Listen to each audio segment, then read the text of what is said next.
إن الحمد لله نحمده ونستعينه ونستغفره ونعوذ بالله من شرور أنفسنا وسيئات أعمالنا من يهده الله فلا مضل له ومن يضلل فلا هادي له وأشهد أن لا إله إلا الله وحده لا شريك له وأشهد أن محمدا عبده ورسوله أما بعد فإن خير الكلام كلام الله وخير الهدي هدي محمد صلى الله عليه وسلم وشر الأمور محدثاتها وكل محدثة بدعة وكل بدعة ضلالة وكل ضلالة في النار أما بعد. Donc ceci est le troisième cours, les cours sur le livre Al-Mulakhasu fi Sharh Kitab al-Tawhid, un livre de l'imam Muhammad ibn Abdul Wahhab rahimahullah, et une explication du Cheikh Salih ibn Fawzan al-Fawzan hafizahullah ta'ala. Dans le dernier cours, on s'était arrêté dans le chapitre Babu Fadl al-Tawhid wa ma yukaffiru min al-dhunub, du mérite du Tawhid et de ce que le Tawhid expie et pardonne comme péché. On avait expliqué la parole d'Allah Azza wa Jal: Walladhina amanu wa lam yalbisu imanahum bi dhulm ulaika lahumul amnu wa hum muhtadun. C'était bien là où on s'est arrêté, hein? نعم؟ On avait fini ce verset. طيب.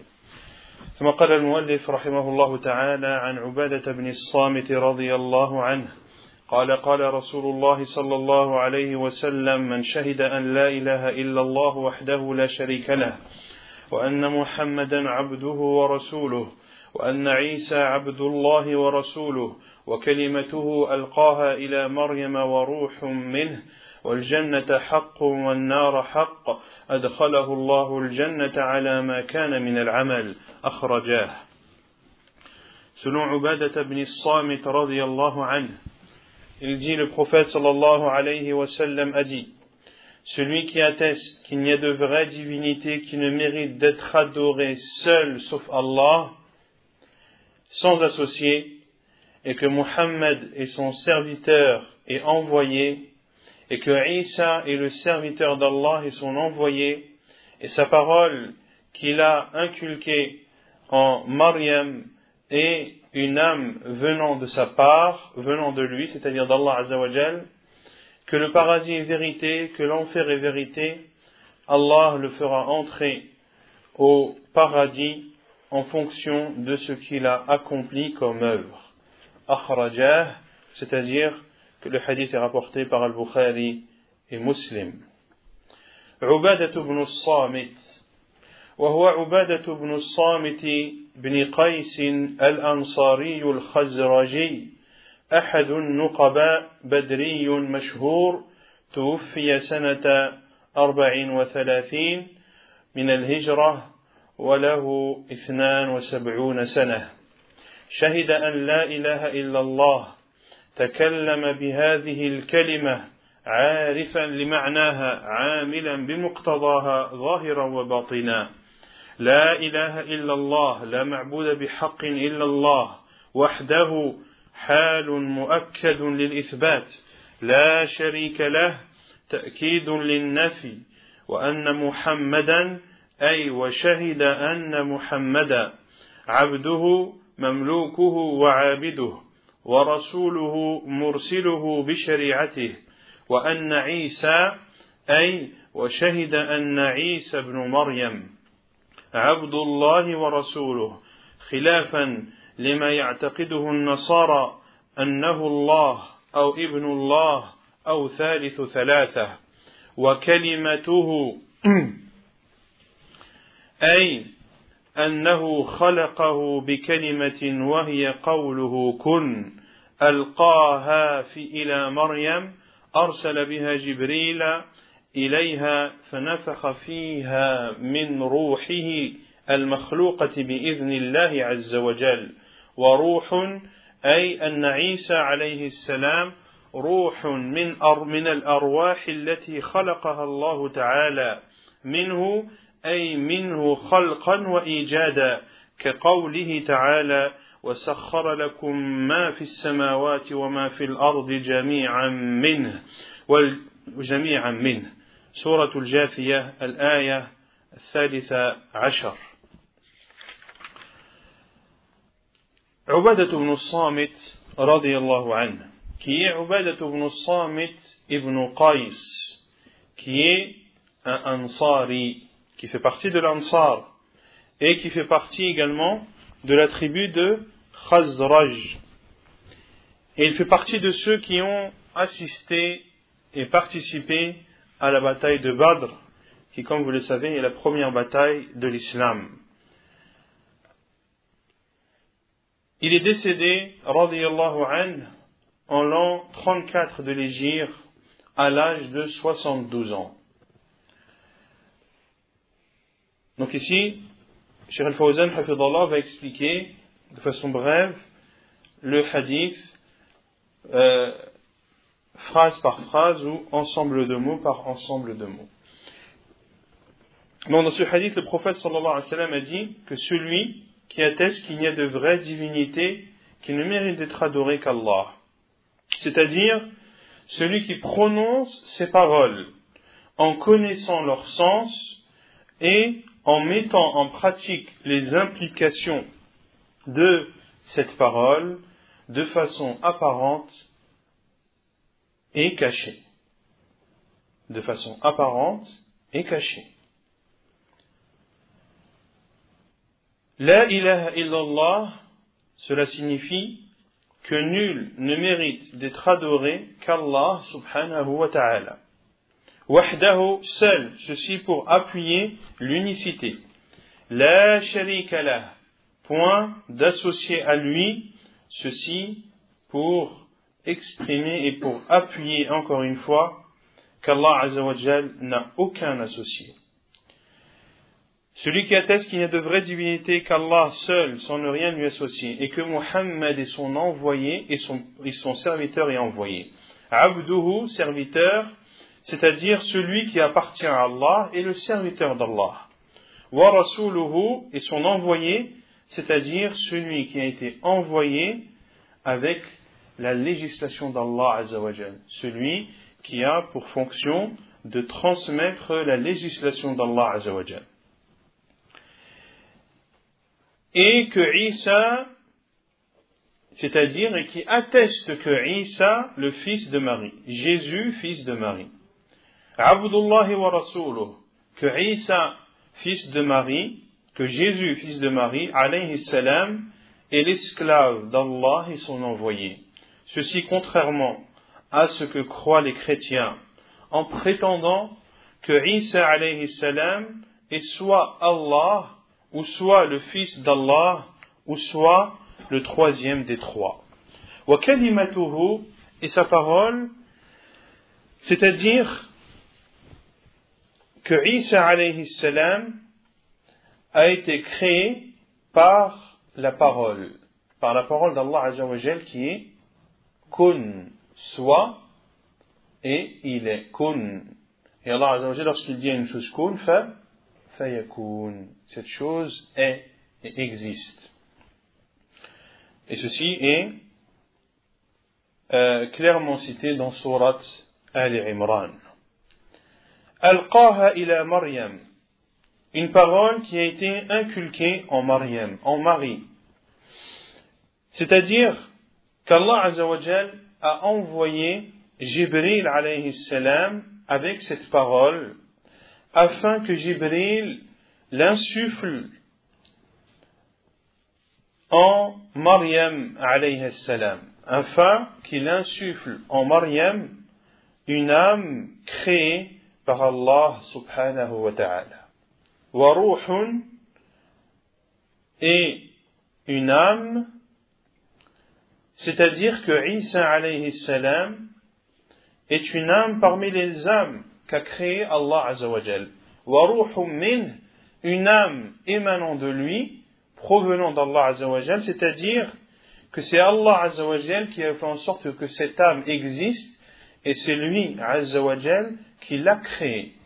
Et Cheikh Al-Fawzan, hafidhahullah, cite un exemple dans le Coran, Surat Al-Jathiyah, le verset 13, où Allah azza wa jal dit: et il a mis à votre disposition ce qu'il y a dans les cieux et dans la terre le tout provenant de lui. C'est-à-dire que les cieux et la terre et ce qu'elles contiennent provient et a été créé par Allah subhanahu wa ta'ala. وَالْجَنَّةَ حَقٌّ وَالنَّارَ حَقٌّ أي شهد أن الجنة والنار اللتين أخبر الله عنهما في كتابه ثابتتان لا شك فيهما أدخله الله الجنة جواب الشرط السابق من قوله من شهد على ما كان من العمل يحتمل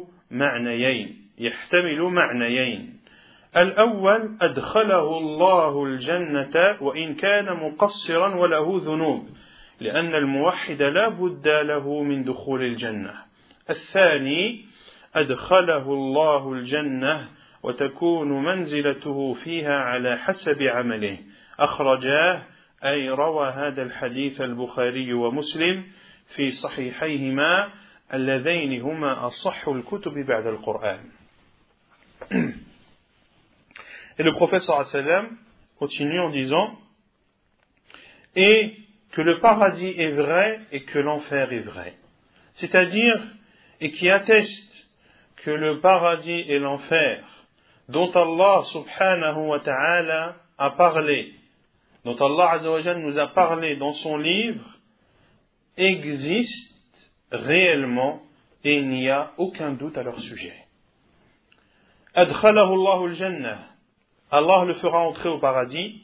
Ceci est la réponse à la condition qui a été citée au début du hadith. Le prophète sallallahu alayhi wa sallam a dit, celui qui atteste qu'il n'y a de vraie divinité, qui ne mérite d'être adoré seul, sans ne rien lui associer qu'Allah. Que Muhammad est son esclave et son envoyé. Que Isa est son esclave et envoyé. Et que c'est un esprit venant de lui, qui atteste que le paradis est vrai et que l'enfer est vrai. Ensuite, quelle est la réponse à ce conditionnement? Qu'est-ce qui est conditionné à tout ça? C'est bien sûr l'entrée au paradis. Le prophète me dit Adkhalahu Allahu al-jannah. Allah le fera entrer au paradis. Donc ceci est la réponse à la condition qui a été posée au début du hadith. Il entrera au paradis selon ou en fonction de ce qu'il a accompli comme œuvre. Il entrera au paradis en fonction de ce qu'il a accompli comme œuvre. Ici, il y a deux sens possibles. Le premier sens, c'est-à-dire qu'Allah le fera entrer au paradis, même s'il a commis des manquements, et même s'il a commis des péchés. Car celui qui adore Allah seul sans ne rien lui associer, entrera obligatoirement au paradis. Sa distance, sa destination finale sera le paradis. Mais est-ce que cela nie le châtiment? Non. S'il a commis des péchés et qu'Allah Azza wa Jalla ne lui pardonne pas, il entrera en enfer pour y être châtié, mais dans tous les cas, parce qu'il a adoré Allah Azza wa Jalla seul, sans ne rien lui associer, un jour ou l'autre, il sortira de l'enfer et entrera au paradis. Et la deuxième signification, ou le deuxième sens possible de cette parole, c'est-à-dire qu'Allah Azza wa Jalla le fera entrer au paradis et que son degré, le degré dans lequel il résidera au paradis sera proportionnel à ses œuvres. Plus il aura été pieux et plus son degré au paradis sera élevé. Donc c'est ce que l'on peut comprendre de la parole du prophète sallallahu alayhi wa sallam. Allah le fera entrer au paradis selon ce qu'il a fait comme œuvre. Donc ici, il a peut-être fait le premier sens, c'est qu'il peut avoir fait des péchés, mais malgré cela, sa destination finale sera le paradis. Ou sinon, on comprend le hadith en disant que Allah Azza wa Jalla le fera entrer au paradis et il lui donnera un degré au paradis proportionnel et égal aux actes qu'il a commis et aux œuvres pieuses qu'il aura commis, qu'il aura œuvré dans cette vie d'ici-bas. Akhrajah, ils l'ont rapporté, en parlant au duel, ici, c'est-à-dire que a rapporté ce hadith Al-Bukhari et Muslim dans leurs deux sahih, dans leurs deux livres qu'ils ont appelés les deux as-sahih, le premier sahih Al-Bukhari et le second sahih Muslim, qui sont les deux livres les plus authentiques après le livre d'Allah Azza wa Jal. Les deux livres les plus authentiques après le livre d'Allah sont tout d'abord Sahih al-Bukhari et ensuite Sahih Muslim. Al-ma'na al-ijmali lil-hadith, le sens général de ce hadith.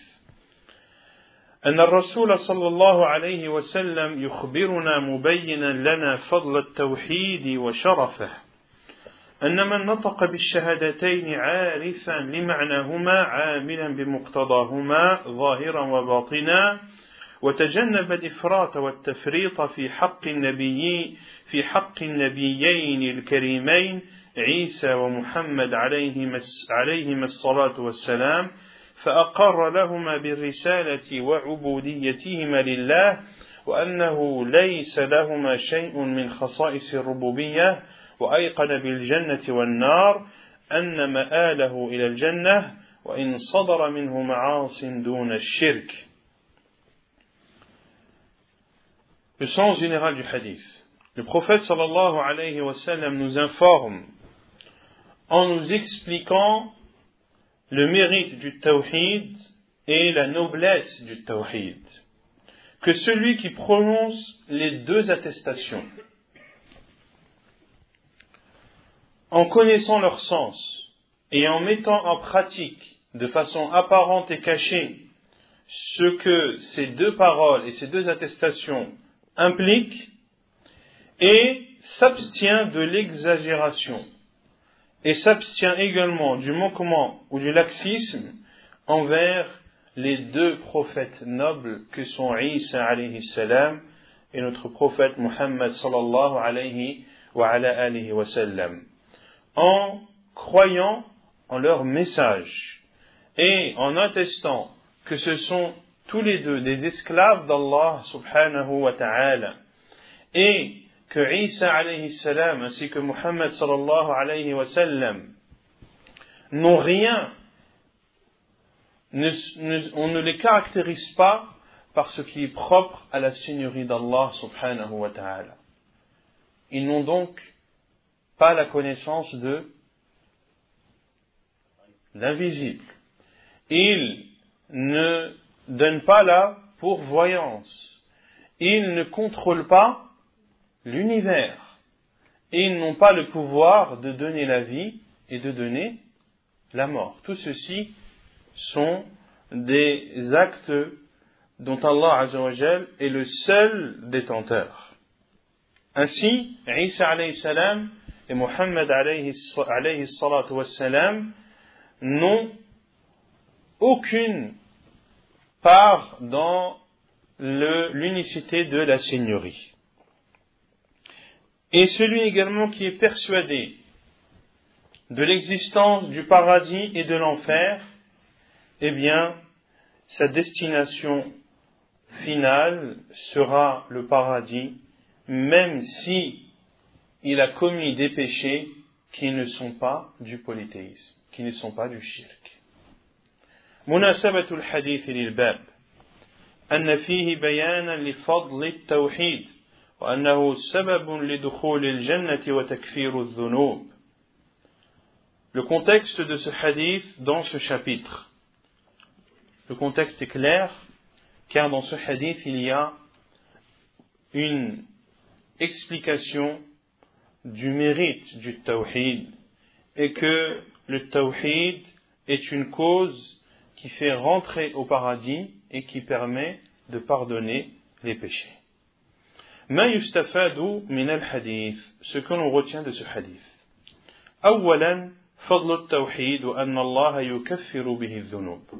Premièrement, l'on retient de ce hadith le mérite du tawhid et que par ce tawhid, Allah Azza wa Jal efface les péchés. ثانيا سعة فضل الله وإحسانه سبحانه وتعالى. Deuxièmement, l'immense étendue de la bonté d'Allah subhanahu wa ta'ala et de sa bienfaisance. Troisièmement, ثالثا وجوب تجنب الإفراط والتفريط في حق الأنبياء والصالحين فلا نجحد فضلهم ولا نغلو فيهم فنصرف لهم شيئا من العبادة كما يفعل بعض الجهال والضلال.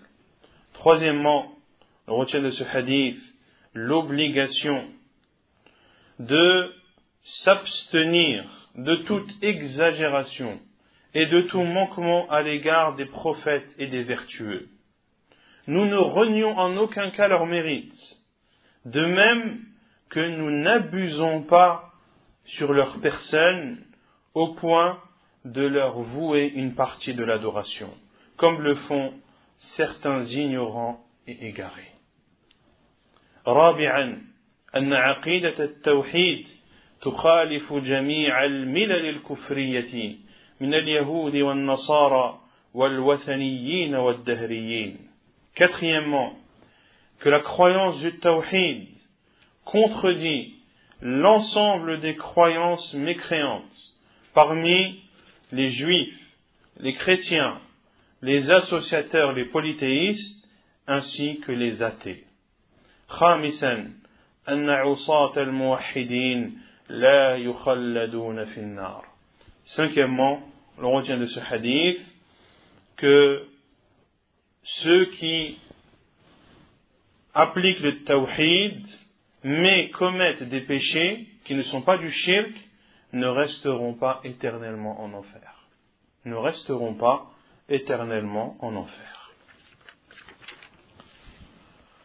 ولهما ثم قال المؤلف رحمه الله تعالى ولهما في حديث عتبان فإن الله حرم على النار من قال لا إله إلا الله يبتغي بذلك وجه الله.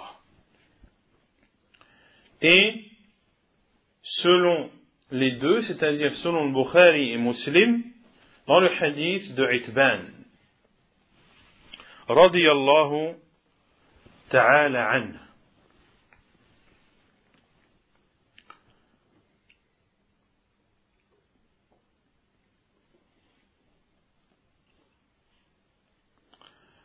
le prophète sallallahu alayhi wa sallam a dit Allah a interdit à l'enfer celui qui dit La ilaha illallah en recherchant dans cela la face d'Allah.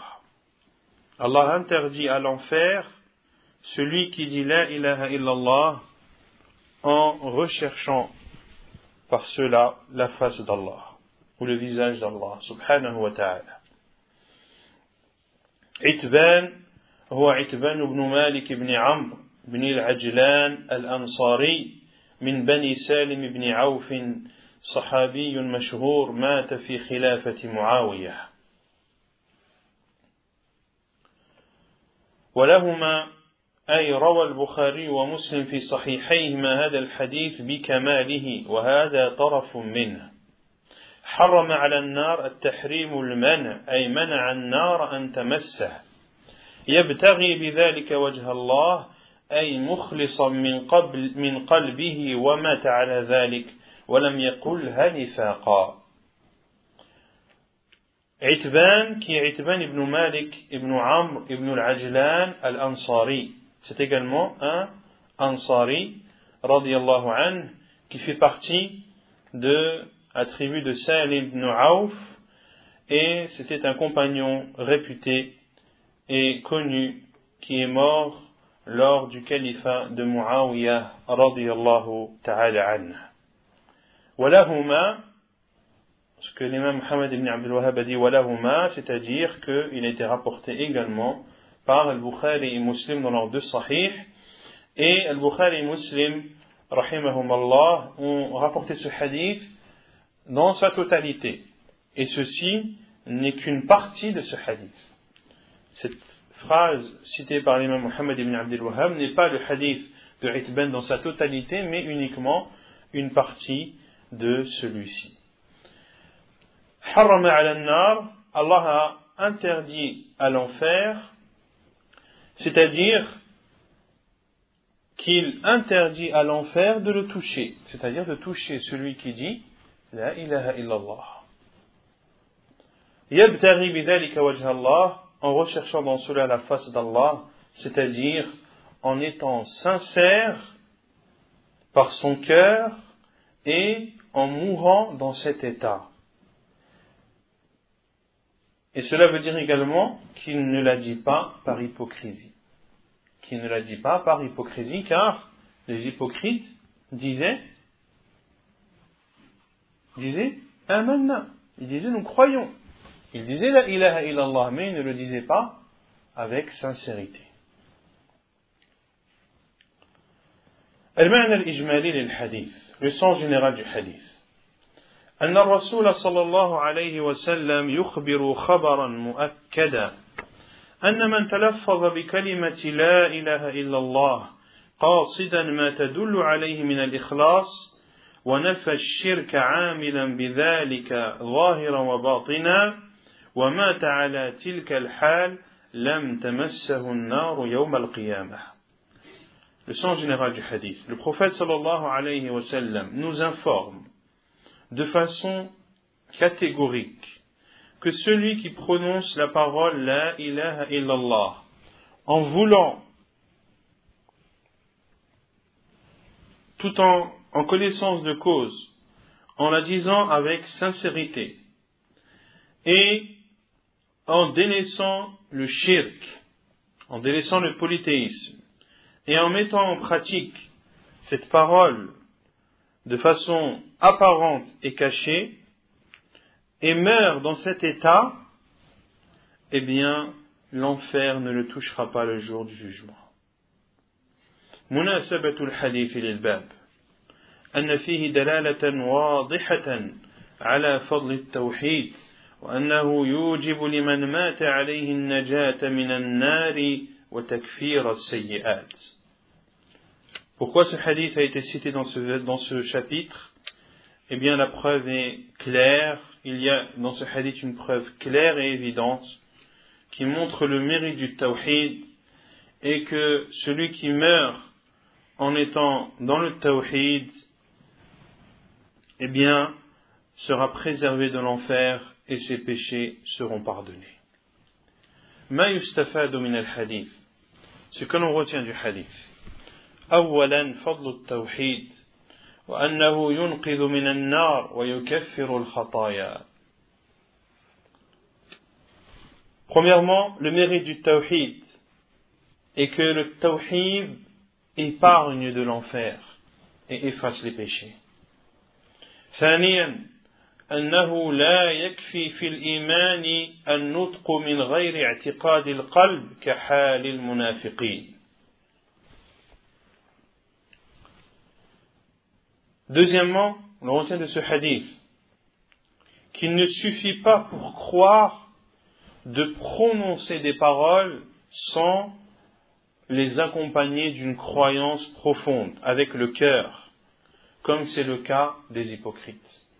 Les hypocrites disaient par leur langue ce qui n'existait pas dans leur cœur. Ainsi, cette croyance ne leur était d'aucun bénéfice. ثالثا أنه لا يكفي في الإيمان الاعتقاد من غير نطق كحال الجاحدين. Troisièmement, on retient de ce hadith qu'il ne suffit pas pour croire de croire sans prononcer, comme c'est le cas de ceux qui renient Allah subhanahu wa ta'ala. Ainsi, pour croire, il faut prononcer avec sa langue et croire avec son cœur. Le prophète sallallahu alayhi wa sallam a dit Man qala, celui qui dit La ilaha illallah mukhlisan min qalbi, celui qui dit La ilaha illallah en toute sincérité par son cœur. Donc il faut le dire et être sincère. Celui qui le dit sans être sincère, cela ne lui sera pas profitable, de même que s'il le croit. Et on entend beaucoup cette parole, moi la croyance est dans mon cœur. La croyance c'est dans mon cœur. Non, la croyance c'est dans le cœur, mais pas seulement dans le cœur. Il faut aussi le prononcer avec la langue. Et la foi, c'est également des actes. Al-iman, ou comme on dit une multitude de salaf, qawlun wa amalun wa i'tiqad. Que la foi, ce sont des paroles, des actes et une croyance. Rabi'an, tahrimu an-nari ala ahli at-tawhid al-kamil. Quatrièmement, l'interdiction de l'enfer envers les gens du tawhid complet. Envers les gens du tawhid complet, ceux qui ont un tawhid complet.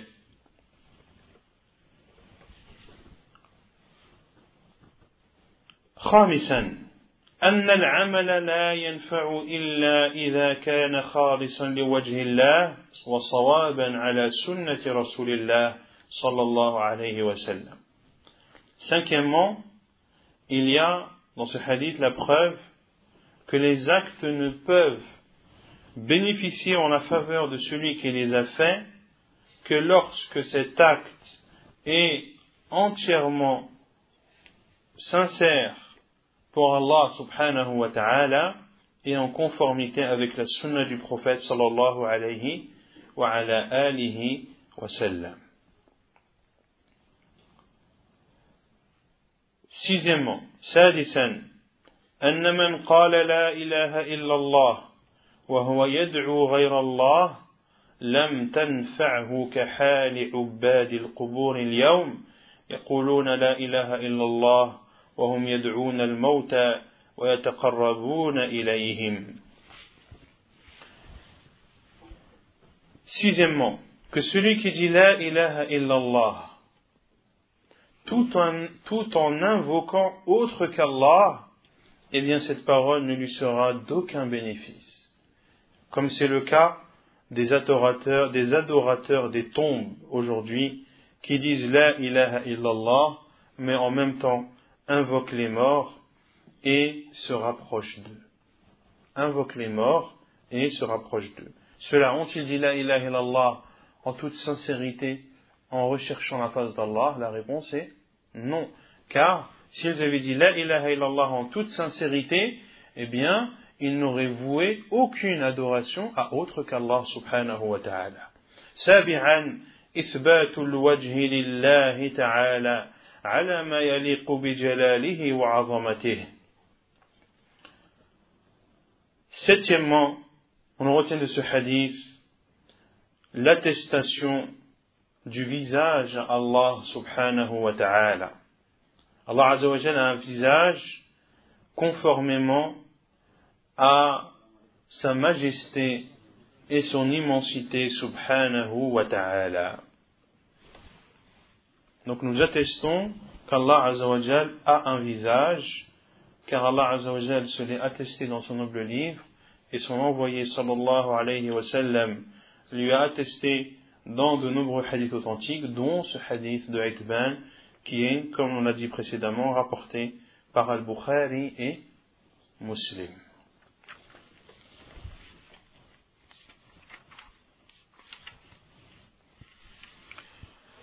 ثم قال المؤلف رحمه الله تعالى: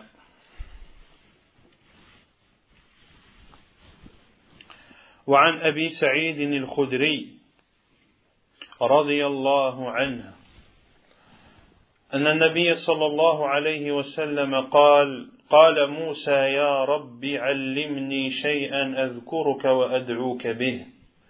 قال قل يا موسى لا إله إلا الله. قال يا رب كل عبادك يقولون هذا. قال يا موسى لو أن السماوات السبع وعامرهن غيري والأراضين السبع في كفة ولا إله إلا الله في كفة مالت بهن لا إله إلا الله. رواه ابن حبان والحاكم وصححه. Selon Abu Sa'id al-Khudri radiyallahu anhu, il dit que le prophète sallallahu alayhi wa sallam a dit: Moussa alayhi salam a dit: Ô Seigneur, enseigne-moi une chose par laquelle je t'évoquerai et par laquelle je t'invoquerai. Il dit, c'est-à-dire Allah Azza wa Jal, dis ô Moussa, la ilaha illallah. Moussa dit, ô Seigneur, tous tes serviteurs disent cela. Et Allah Azza wa Jal a dit, ô Moussa, si les 7 cieux et tout ce qu'elles contiennent en dehors de moi, et les 7 terres étaient dans un plateau, et la ilaha illallah dans un autre plateau, eh bien, la balance tendrait vers la ilaha illallah. رواه ابن حبان والحاكم وصححه. أبو سعيد الخدري هو أبو سعيد الخدري سعد بن مالك بن سنان الخزرجي الأنصاري الخدري نسبة إلى بني خدرة، صحابي جليل وابن صحابي، روى عن النبي صلى الله عليه وسلم أحاديث كثيرة، مات سنة 74 من الهجرة.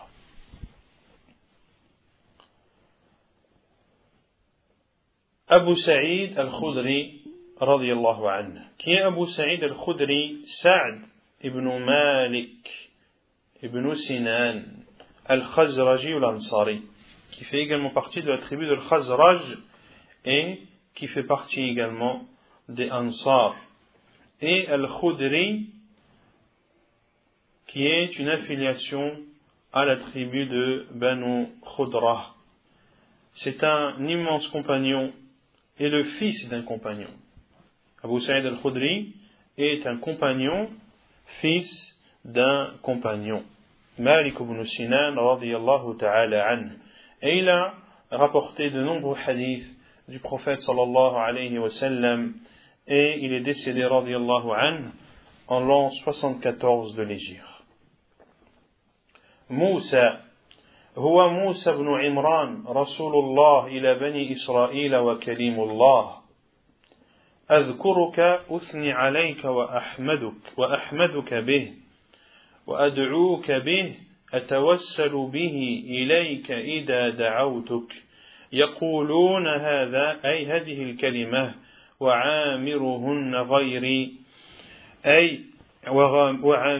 غيري من فيهن من العمار غير الله في كفة، أي لو وضعت هذه المخلوقات في كفة من كفتي الميزان ووضعت هذه الكلمة في الكفة الأخرى مالت بهن رجحت عليهن. Puis Cheikh Al-Fawzan hafidhahullah explique les différents termes du hadith. Moussa, qui est cité dans ce hadith, c'est bien sûr Moussa, le fils de Imran, l'envoyé d'Allah, qui a été envoyé au fils d'Israël, et Moussa alayhi salam est également le titre de Kalim ur-Rahman, celui qui s'est adressé au tout miséricordieux. Azkuruka, lorsque Moussa alayhi salam a dit ô Seigneur, enseigne-moi une chose par laquelle je t'évoquerai et je t'invoquerai par celle-ci. Adkuruka, je t'évoquerai, c'est-à-dire que je ferai tes éloges, et enseigne-moi quelque chose par laquelle je proclamerai ta louange. Wa ad'uka bih, par laquelle je t'invoquerai, c'est-à-dire que j'utiliserai cette chose, que j'utiliserai comme moyen de me rapprocher de toi lorsque je t'invoque. Et al-wasila, c'est le fait de prendre, d'utiliser une chose pour se rapprocher d'Allah subhanahu wa ta'ala. Et vous savez tous que parmi le tawassul mashrou', que parmi les moyens légiférés qui te permettent de te rapprocher d'Allah, c'est d'utiliser ces actes pieux. D'utiliser ces actes pieux comme les 3 qui se sont retrouvés dans une grotte et dont un énorme rocher a fermé l'entrée. Et chacun s'est rapproché d'Allah Azza wa Jal par un acte pieux qu'il a fait. Donc cela fait partie de At-Tawassul al-Mashrou'. Et il y a aussi At-Tawassul al-Mamnou', comme ce que font beaucoup de soufis qui utilisent ou qui se rapprochent d'Allah par l'intermédiaire du prophète sallallahu alayhi wa sallam, en disant je te demande par le statut du prophète telle et telle chose. Et ceci, les savants sont unanimes que cela est interdit et n'est pas légiféré. Allah Azza wa Jalla lui a dit ô Moussa, dis la ilaha illallah. Et Moussa alayhi salam a dit ô Seigneur. Tout le monde dit cela, c'est-à-dire yaquluna hada, c'est-à-dire tout le monde dit cette parole. Et Allah Azza wa Jalla lui a alors dit ô Moussa, si les 7 cieux et ce qu'elles contiennent en dehors de moi, c'est-à-dire tout ce que les cieux contiennent comme habitants ou objets en dehors d'Allah subhanahu wa ta'ala, fi kiffa, sur un plateau, c'est-à-dire que si toutes ces créatures, si toutes les créatures d'Allah Azza wa Jal, présentes dans les cieux et dans la terre, étaient placées sur un plateau, sur l'un des plateaux d'une balance, et que cette parole, la ilaha illallah, était placée sur l'autre plateau de la balance, malat bihin, c'est-à-dire que la ilaha illallah aurait le dessus, et la balance pencherait et tendrait vers le côté de la ilaha illallah. Je ne sais pas si vous imaginez la force de ce hadith et les sens profonds qu'il renferme si l'ensemble des créatures dans les cieux et dans la terre étaient sur un plateau d'une balance. Imaginez le poids de ceci. Eh bien, toutes ces créatures ne font pas de poids devant la ilaha illallah. المعنى الإجمالي للحديث, le sens général du hadith. أن موسى عليه الصلاة والسلام طلب من ربه عز وجل أن يعلمه ذكرا يثني عليه به ويتوسل إليه به، فأرشده الله عز وجل أن يقول لا إله إلا الله، فأدرك موسى أن هذه الكلمة كثير ذكرها على ألسنة الخلق، وهو إنما يريد أن يخصه بذكر يمتاز به عن غيره، فبين الله له عظم فضل هذا الذكر الذي أرشده إليه وأنه لا شيء يعادله في الفضل. Le sens général du hadith. Moussa alayhi salam a demandé à son Seigneur subhanahu wa ta'ala de lui enseigner un rappel par lequel il ferait ses éloges et qu'il prendrait comme moyen de se rapprocher de lui. Allah Azza wa Jal l'a dirigé, l'a conseillé de dire La ilaha illallah. Moussa alayhi salam a pris conscience que cette parole était souvent dite par les créatures d'Allah subhanahu wa ta'ala. Et il voulait, par cette demande qu'il a adressée à Allah Azza wa Jal, qu'Allah subhanahu wa ta'ala lui donne le privilège d'avoir un rappel ou une formule qu'il dirait et qui lui permettrait de se distinguer des autres. Allah Azza wa Jal lui a alors montré l'immense mérite de ce rappel qui est la ilaha illallah et que rien n'est équivalent à lui dans le mérite et que rien n'est équivalent à cette parole, à ce rappel dans le mérite.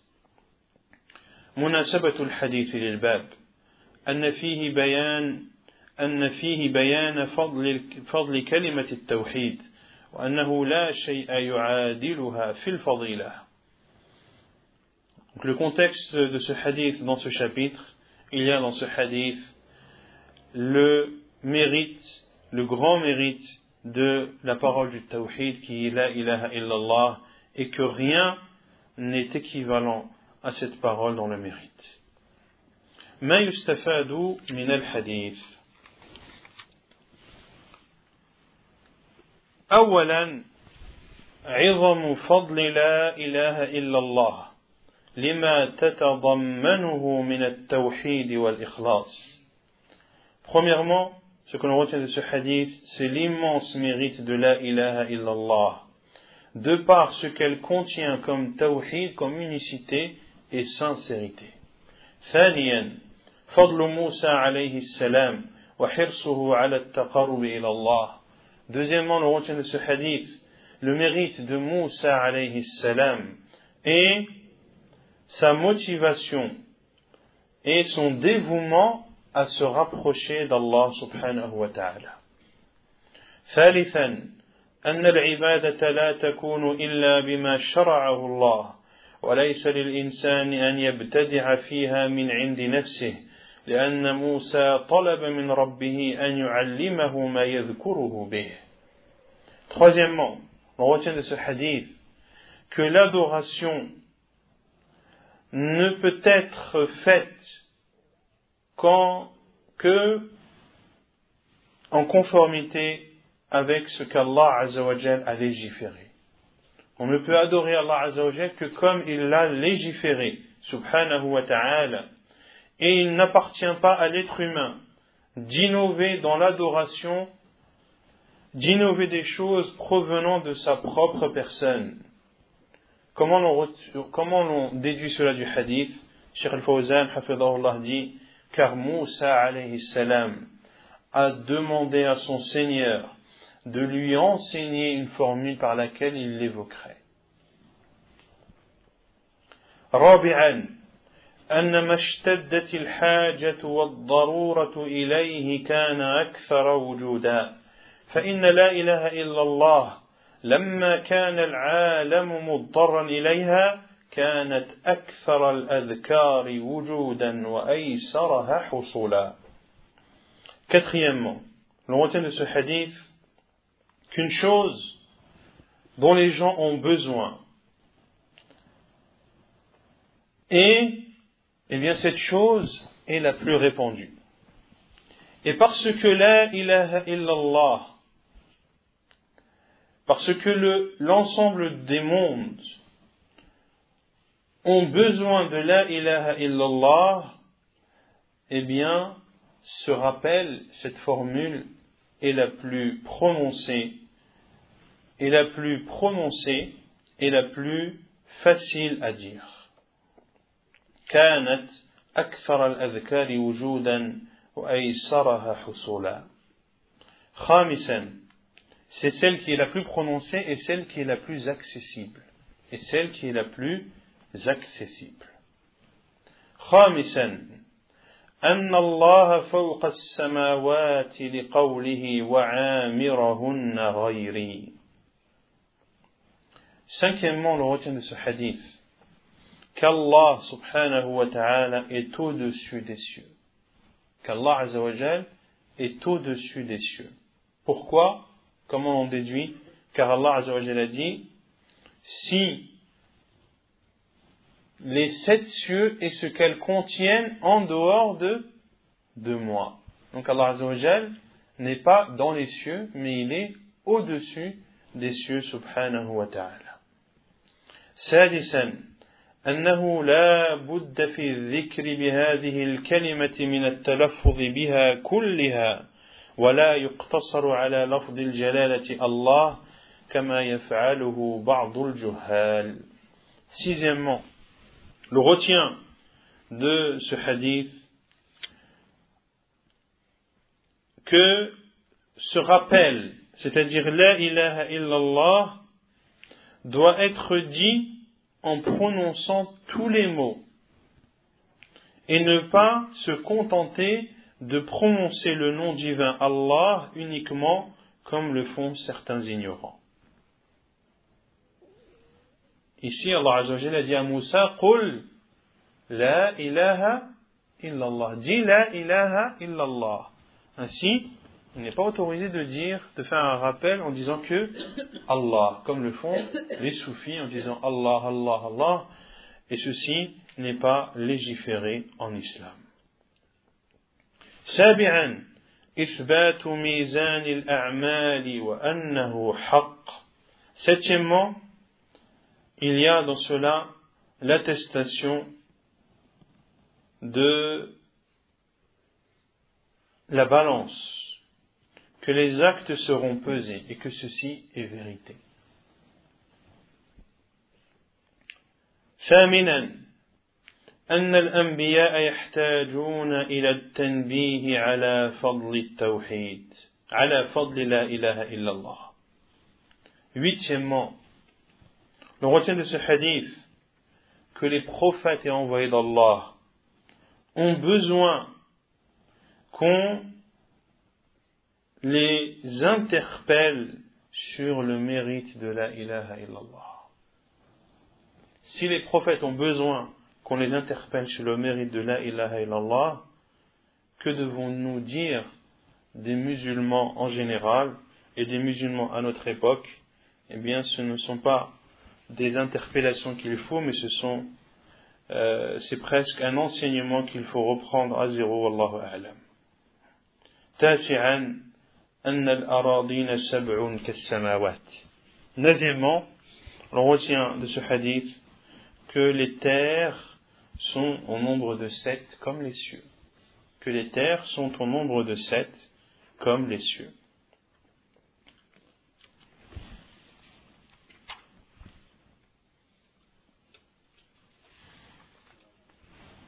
السلام ورحمة الله. ثم قال المؤلف رحمه الله تعالى: وللترمذي وحسنه عن أنس رضي الله عنه: سمعت رسول الله صلى الله عليه وسلم يقول: قال الله تعالى: يا ابن آدم لو أتيتني بقراب الأرض خطايا ثم لقيتني لا تشرك بي شيئا لأتيتك بقرابها مغفرة. أخرجه الترمذي والدارمي وأحمد وحسنه الترمذي. Et selon l'imam Tirmidhi, rahimahullah, donc l'imam Muhammad ibn Abdul Wahhab, rahimahullah, dit, et selon l'imam Tirmidhi, dans un hadith qu'il a lui-même jugé bon, selon Anas radiyallahu anhu, il dit: j'ai entendu l'envoyé d'Allah sallallahu alayhi wa sallam dire: Allah, exalté soit-il, a dit: ô fils d'Adam, si tu venais à moi avec l'équivalent de ce qui est contenu dans la terre comme péché, si tu venais à moi avec des péchés équivalents à ce qui est contenu sur la terre, puis que tu me rencontres sans m'associer, sans ne rien m'associer, je viendrai à toi avec l'équivalent en pardon. Avec l'équivalent en pardon, c'est-à-dire l'équivalent du contenu de la terre en pardon. En pardon. Anas, huwa Anas ibn Malik ibn Nadr al-Ansari al-Khazraji, خادم رسول الله صلى الله عليه وسلم، خدمه 10 سنين، وقال النبي صلى الله عليه وسلم: اللهم أكثر ماله وولده وأدخله الجنة. مات سنة 92 وقيل سنة 93 وقد جاوز 100. Anas radiyallahu anhu, qui est Anas ibn Malik ibn Nadr, un Ansari également, et c'est également un Khazraji de la tribu de Khazraj, et c'était le serviteur du prophète sallallahu alayhi wa sallam. Il était au service du prophète sallallahu alayhi wa sallam pendant 10 années. Et le prophète sallallahu alayhi wa sallam a invoqué en sa faveur lorsqu'il a dit alayhi salatu wa sallam: ô Allah, donne-lui beaucoup d'argent, beaucoup d'enfants et fais-le entrer au paradis. Il est mort à l'âge de 92 ans, et il a été dit également qu'il est mort à l'âge de 93 ans. Afwan. Il est mort l'année 92. Il a été dit l'année 93 de l'Hégire, et il est mort en ayant dépassé la centaine, radiyallahu ta'ala anhu. وللترمذي وحسنه أي وروى الترمذي في سننه الحديث المذكور وحسن إسناده.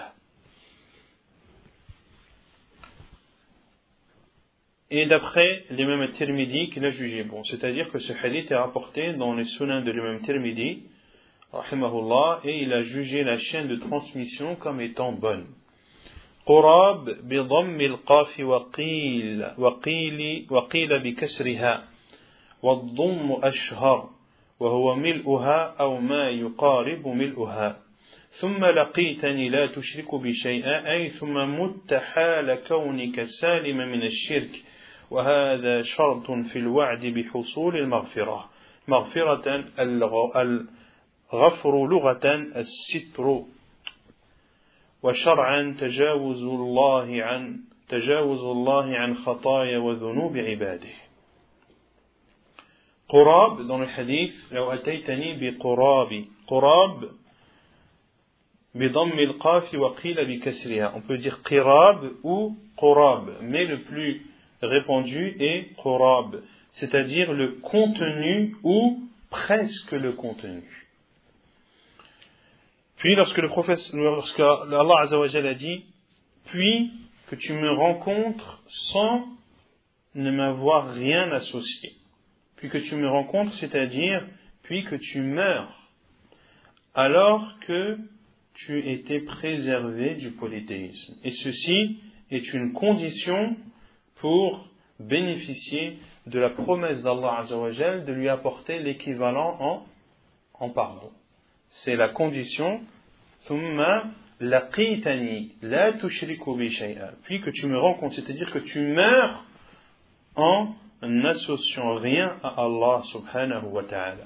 Maghfirah, et je t'apporterai l'équivalent le contenu en pardon. Al-ghafru wal-ghufru dans la langue arabe c'est le fait de cacher, et dans la langue juridique en islam cela veut dire le pardon, c'est-à-dire qu'Allah Azza wa Jal est clément et pardonne les erreurs et les péchés de ses serviteurs. Al-ma'na al-ijmali lil-hadith, le sens général du hadith.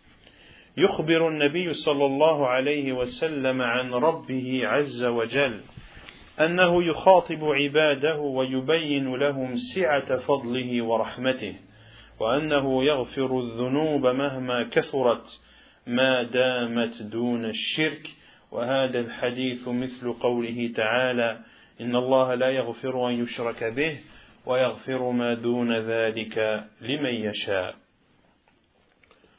Sens général du hadith, le prophète sallallahu alayhi wa sallam informe de son Seigneur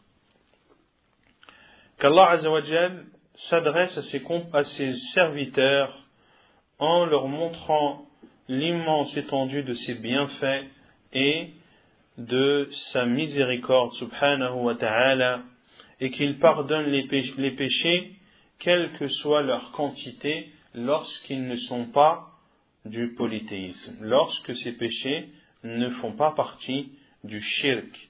Et ce hadith est similaire à la parole d'Allah Azza wa Jal, Inna Allah la yaghfiru an yushraka bih wa yaghfiru ma duna dhalika liman yasha. Allah ne pardonne pas qu'on lui associe quelque chose, mais il pardonne en dehors de cela, c'est-à-dire en dehors du shirk, à qui il veut. À qui il veut. Donc Allah Azza wa Jal pardonne les péchés en dehors du shirk si il veut, subhanahu wa ta'ala. C'est ça que les savants disent que celui qui meurt en faisant des péchés sans avoir commis du shirk, qu'il est فَهُوَ تَحْتَ الْمَشِيئَةِ, il est sous la volonté d'Allah. إِنْ شَاءَ عَذَّبَهُ وَإِنْ شَاءَ غَفَرَ لَهُ. Si Allah veut le châtier, il le châtie.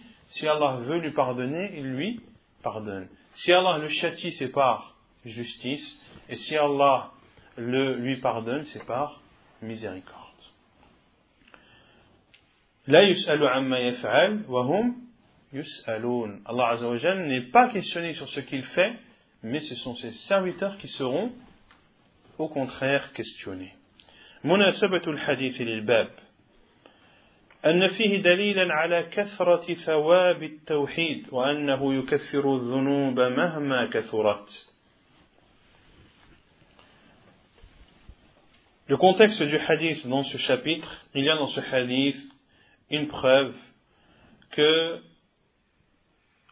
des nombreux mérites du tawhid et que le tawhid expie les péchés même s'ils sont en grand nombre.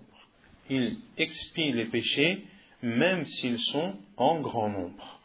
ما يستفاد من الحديث أولا فضل التوحيد وكثرة ثوابه.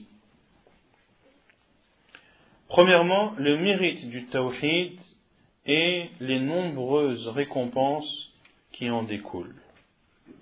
ثانيا سعة فضل الله وجوده ورحمته وعفوه. Deuxièmement, l'étendue immense du mérite d'Allah Azza wa Jal, de sa bonté, de sa miséricorde et de sa clémence. Car Allah Azza wa Jal pardonne à une personne qui le rencontre alors qu'il a commis des péchés qui sont en nombre similaire ou presque à ce qui est contenu dans la terre.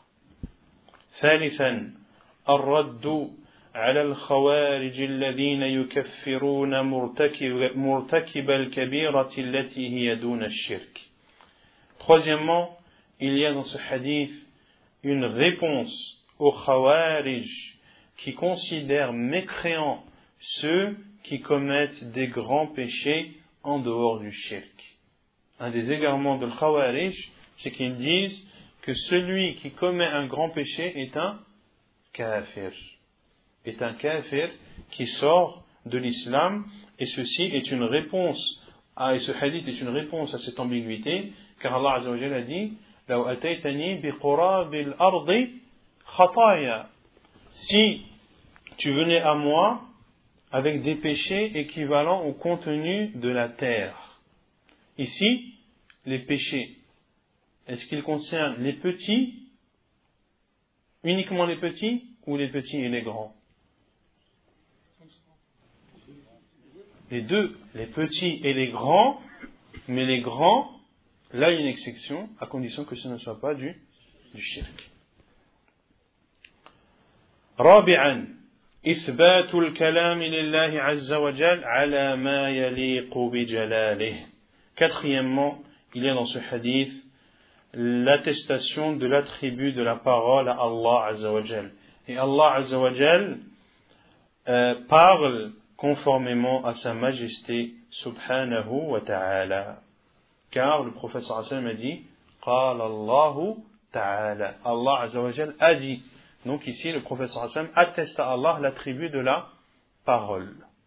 خامسا بيان لمعنى لا إله إلا الله وأنه ترك الشرك قليله وكثيره ولا يكفي قولها باللسان.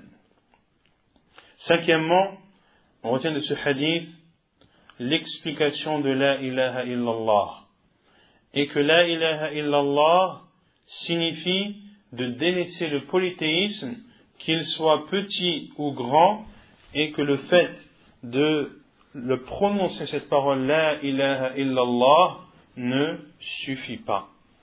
سادسا إثبات البعث والحساب والجزاء.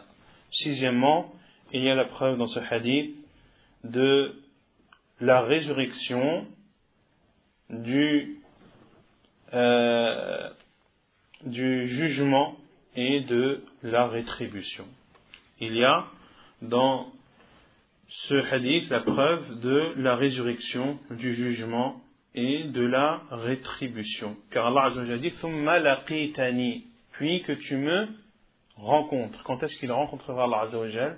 Le jour du jugement, lorsqu'il sera ressuscité et il sera jugé, car Allah Azza wa Jalla dit لو أتيتني بقراب الأرض خطايا ثم أتيتني لا تشرك بي شيئا, puis que tu viennes à moi sans avoir commis de shirk. Il y a dans cela la preuve du jugement. La ataytuka bi qurabiha maghfir, je t'apporterai l'équivalent du contenu de la terre en pardon, et cela est la preuve de al-jaza, que s'il nous pardonne, c'est qu'il rentrera au paradis. ونكتفي بهذا القدر وسبحانك اللهم وبحمدك أشهد أن لا إله إلا أنت أستغفرك وأتوب إليك.